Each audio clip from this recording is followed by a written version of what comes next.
Romanos, 14º capítulo, 8º versículo. Carta de Paulo a Roma, capítulo 14. Vamos ler tão somente o versículo 8. Texto conhecidíssimo dessa igreja, que eu frequentemente repito neste púlpito. Eu acho que vale a pena você marcar na sua Bíblia. O texto diz assim: se vivemos, para o Senhor vivemos. Se morremos, para o Senhor morremos.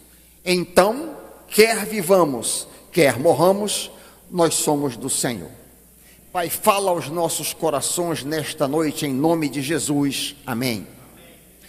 O pastor batista reformado, John MacArthur, diz que não existe em toda a Bíblia um texto que apele tanto para a nossa santificação e para a submissão ao senhorio de Cristo.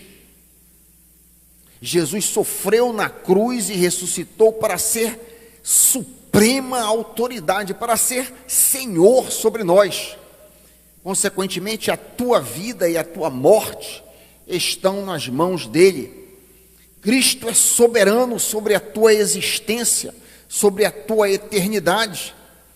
A maneira de nós vivermos e morrermos deve glorificar a Deus. Não vivemos para agradar a nós mesmos, mas sim para agradar a Jesus, seja na saúde, seja na enfermidade, seja vivendo ou morrendo. Qual é o contexto deste texto? Qual é o contexto do texto que nós acabamos de ler? No contexto deste versículo, Romanos 14, 8, Paulo nos ensina que nós não devemos viver só pensando em nós mesmos. Cada crente deve tentar agradar seu irmão na fé e não viver egoisticamente. Embora alguns de nós, talvez, sejamos fortes na fé, outros não são.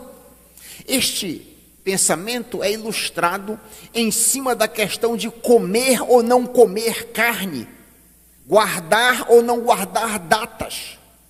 O apóstolo nos instrui a não menosprezar o irmão que acha que não deve comer isso ou aquilo, beber isso ou aquilo, pois assim ele está tentando agradar a Deus. Por outro lado, o irmão que não come isso ou aquilo não deve ser condenado. Eu queria ler o contexto junto contigo. Tu lestes apenas o versículo 8. Eu queria que nós lêssemos o contexto maior, começando a partir do primeiro versículo. Acompanha comigo, eu leio da NVT. Aceitem os que são fracos na fé e não discutam sobre as opiniões deles acerca do que é certo ou errado. Por exemplo, o irmão crê que não é errado comer qualquer coisa. Outro, porém, que é mais fraco, come somente legumes e verduras. Quem se sente à vontade para comer de tudo não deve desprezar quem não faz. E quem não come certos alimentos não deve condenar quem o faz, pois Deus os aceitou.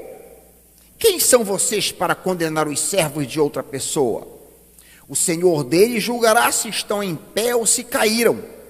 E com a ajuda de Deus ficarão em pé e receberão a aprovação dele.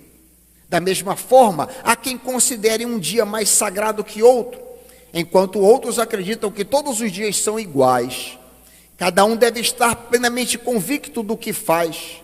Quem adora a Deus num dia especial, o faz para honrá-lo. Quem come qualquer tipo de alimento também o faz para honrar o Senhor, uma vez que dá graças a Deus antes de comer. E quem se recusa a comer certos alimentos deseja igualmente agradar ao Senhor, e por isso dá graças a Deus. Pois não vivemos nem morremos para nós mesmos. Se vivemos, para o Senhor vivemos. Se morremos, para o Senhor morremos. Portanto, quer vivamos, quer morramos, nós somos do Senhor. Por isso Cristo morreu e ressuscitou para ser Senhor, tanto dos vivos como dos mortos.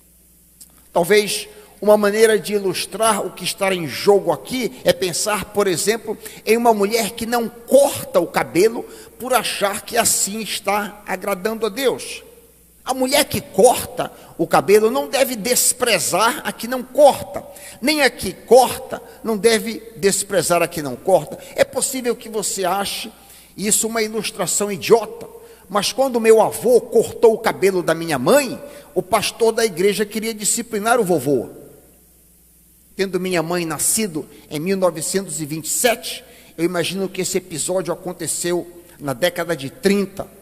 Muita coisa mudou no meio batista de lá para cá. O fato é que algumas denominações hoje chamam algumas coisas de usos e costumes. Aquilo que algumas denominações chamam de usos e costumes poderia ilustrar a questão de consciência que Paulo está lidando neste capítulo 14 de Romanos. Muitos exemplos poderiam ser dados. Por exemplo, o uso de calças compridas por mulheres, o uso de cabelo longo por homens, o uso de maquiagens, nunca ouvir música do mundo, etc. Aquilo, como eu disse, que alguns chamam de usos e costumes. Me vem à mente uma senhora da Assembleia de Deus, em cuja casa eu passei férias e por quem nutro gigantesco respeito até hoje. Essa senhora se casou com um pastor pentecostal, tendo ela mesma tendo sido filha e neta de pastores pentecostais. Esta senhora viveu de forma ilibada e irrepreensível, servindo ao Senhor por toda a sua vida e hoje contando com cerca de 90 anos. Vamos imaginar que tal mulher viesse a se congregar aqui, tendo ela sido criada e moldada a uma cultura que preza por usos e costumes e, consequentemente, não se sente à vontade, por exemplo, para usar calças compridas nem cortar cabelo. Ela não deveria, de forma nenhuma, ser menosprezada por adotar esses padrões que, em si mesmos, são inofensivos à pessoa que os guarda. Ela sabe que esses usos e costumes não salvam, mas sente que agrada melhor ao Senhor se os guardar. Desde que ela não impusesse a nós e não nos menosprezasse por não guardarmos seus padrões, não haveria qualquer dificuldade na convivência. Nem ela deveria nos desprezar, nem nós deveríamos desprezá-la por considerarmos talvez fraca na fé. No final das contas, não devemos ficar julgando uns aos outros em questões secundárias, vez que tanto o fraco como o forte terá que ele mesmo prestar contas de sua vida diante de Cristo. Lemos neste mesmo capítulo 14 de Romanos, 12 e 13, diz o seguinte, Romanos 14, 12 e 13, assim, cada um de nós será responsável por sua vida diante de Deus. Portanto, deixemos de julgar uns aos outros. Em vez disso, resolvam viver de modo a nunca fazer um irmão tropeçar e cair. Afinal, cada um de nós agrade ao seu próximo no que é bom para a edificação, porque também Cristo não se agradou a si mesmo. Que coisa maravilhosa! Cristo não se agradou a si mesmo. Para pensar nisso. Essa postura de não ser egoísta e sim altruísta, de não viver para se autoagradar, mas para agradar e edificar ao irmão, deve-se ao fato de que todo o nosso viver tem sua razão no motivo de que nenhum de nós vive para si mesmo, nem morre para si, como diz Paulo. Porque se vivemos, para o Senhor vivemos. Se morremos, para o Senhor morremos. Quer pois vivamos ou morramos, nós somos do Senhor. Foi exatamente com este objetivo que Cristo morreu e ressuscitou, para ser Senhor, tanto dos vivos como dos mortos. Quando você usa esta palavra Senhor, o que você pensa que ela significa? Em nossa cultura, frequentemente nós usamos essa palavra como uma maneira respeitosa de nos dirigirmos a um ancião, aos pais, a uma autoridade policial, etc. O uso corriqueiro e comum desta palavra Senhor pode enfraquecer o seu significado e até mesmo esvaziá-lo. Eu não sei o quanto os irmãos entendem de que quando a Bíblia chama Jesus de Senhor das nossas vidas, o que quer isso dizer? O crente que não se vê como escravo de Cristo nunca entendeu o Evangelho. Se você vive para agradar a si mesmo, você pode até ser membro de uma igreja, ser dizimista, ser diácono, pastor, ou o que quer que seja, mas você não é um cristão. Se você vive para agradar a si mesmo, você pode ser um ateísta, um agnóstico, um religioso, mas certamente você não é um cristão. Ser um cristão é ter Jesus como chefe, como dono, como possuidor, como mestre, ou precisamente como Kyrios, como Senhor, como César, como suprema autoridade. É justamente esta declaração que fazemos quando somos salvos. Romanos 10, 9. A clássica passagem da salvação. Se você declarar com sua boca que Jesus é Kyrios, que Jesus é Senhor, e crer no seu coração que Deus o ressuscitou dentre os mortos, você será salvo. É justamente o que a gente declara, que Jesus é Senhor.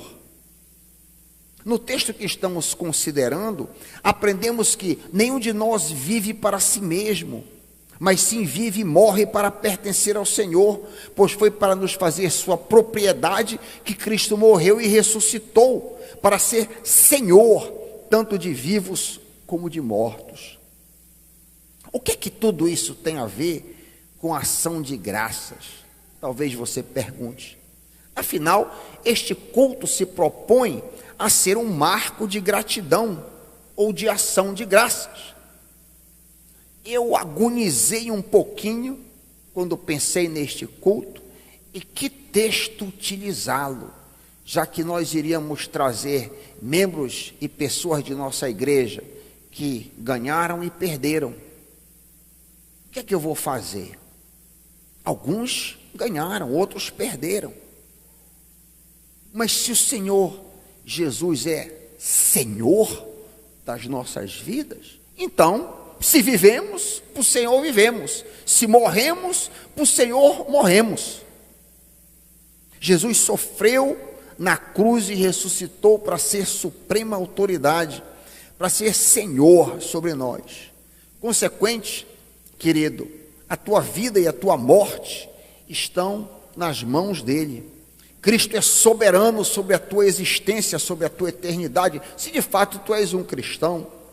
A maneira de nós vivermos e morrermos deve glorificar a Jesus. Não vivemos para agradar a nós mesmos, mas sim para agradar a Jesus, seja na saúde, seja na enfermidade, seja vivendo, seja morrendo. Essa era a atitude do apóstolo Paulo, vivendo ou morrendo, como ele mesmo diz, seu desejo era agradar, louvar e exaltar a Jesus. Ele diz isso em Filipenses 1:20. Filipenses 1:20.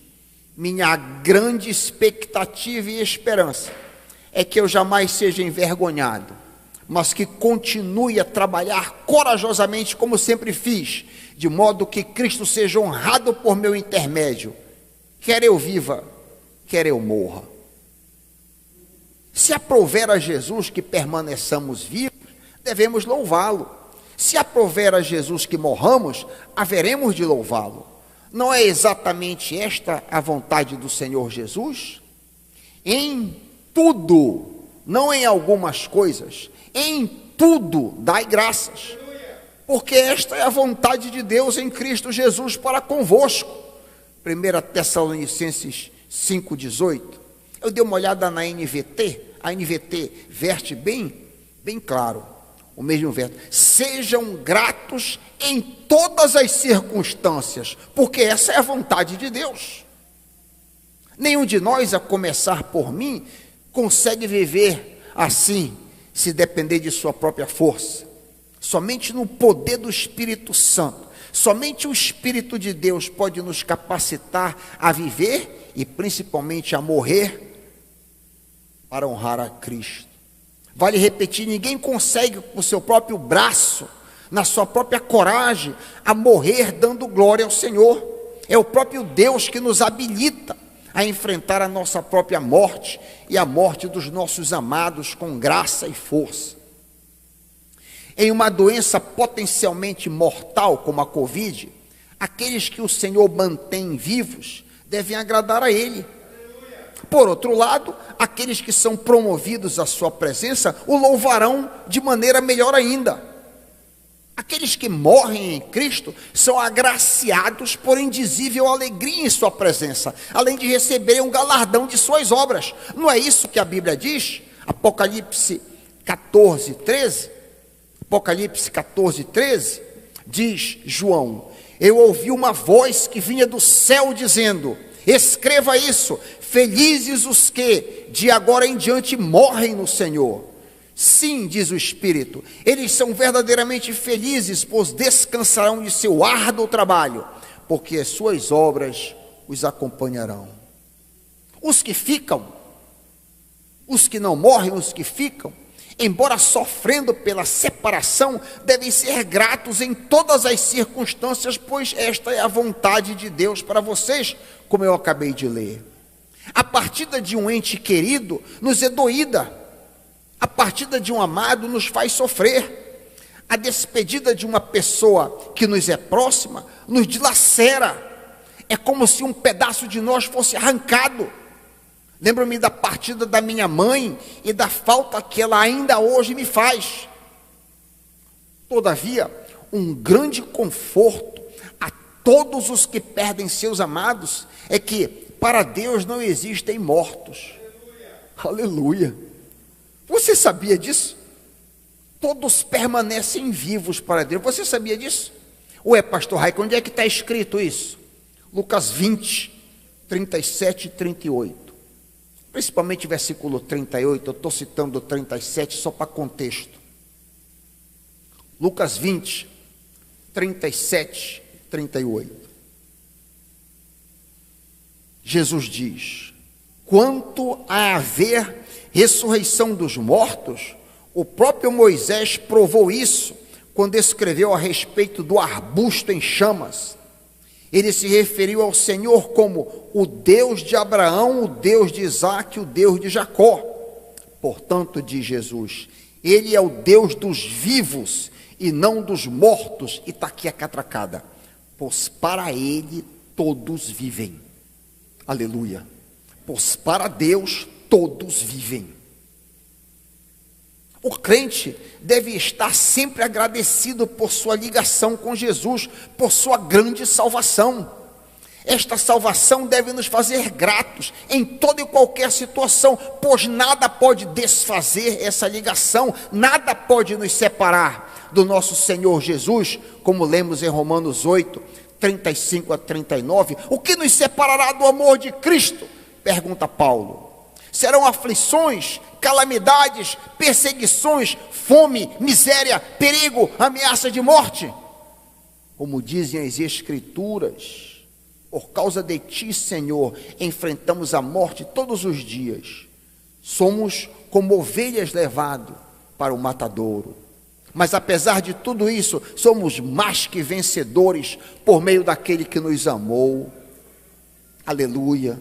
Eu estou convencido de que nem morte, nem vida, nem anjos, nem demônios, nem o que existe hoje, nem o que virá no futuro, nem poderes, nem altura, profundidade, nada em toda a criação jamais poderá nos separar do amor de Deus revelado em Cristo Jesus, o Senhor. Jesus sofreu na cruz e ressuscitou para ser suprema autoridade, para ser Senhor sobre nós. Consequentemente, a tua vida e a tua morte estão nas mãos dele. Cristo é soberano sobre a tua existência, sobre a tua eternidade. A maneira de nós vivermos e morrermos deve glorificar a Cristo. Não vivemos para agradar a nós mesmos, mas sim para agradar a Jesus. Seja na saúde, seja na enfermidade, seja vivendo ou morrendo. Devemos também viver para agradar nossos irmãos na fé e não viver egoisticamente. Se pensamos em como edificar os outros, estamos automaticamente agradando a Cristo. Eu me refiro aqui a questões secundárias, carne e outros usos e costumes.